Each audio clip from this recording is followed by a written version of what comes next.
பொதுமக்களிடையே வழக்கம்போல் உளறல் பேச்சுக்களை கடைபிடித்து வரும் அமைச்சர் திண்டுக்கல் சீனிவாசன் தற்போது தங்களது கூட்டணி கட்சிகள் எதுவென்பதையே மறந்ததுமின்றி அவர்களது சின்னத்தையும் மாற்றி ஆப்பிள் சின்னத்தில் வாக்கு கேட்டு உளறியுள்ளார்.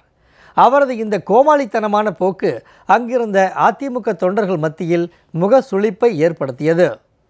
திண்டுக்கல் நாடாளுமன்ற தொகுதியில் அமைச்சர் திண்டுக்கல் சீனிவாசன், அமைப்பு செயலாளர் நத்தம் விஸ்வநாதன் ஆகியோர் பாமக நிறுவனர் ராமதாசுடன் வாக்கு சேகரித்து வரும் நிலையில் ஆத்தூர் சட்டமன்ற தொகுதிக்குட்பட்ட கன்னிவாடி மந்தை திடலில் நடைபெற்ற பொதுக்கூட்டத்தில் பேசிய திண்டுக்கல் சீனிவாசன் பாமகவின் சின்னம் எதுவென்பதை மறந்து வாக்கு சேகரித்தது வேட்பாளர் உட்பட அனைவரையும் அதிர்ச்சிக்குள்ளாக்கியது. நம்முடைய வெற்றியை ஐயாவின் கரங்களில் ஒப்படைப்பதற்கு ஆப்பிள் சின்னத்திலே நீங்கள் நம்முடைய வெற்றி வேட்பாளர் ஆப்பிள் சின்னத்திலே நீங்கள் நம்முடைய வெற்றி வேட்பாளர்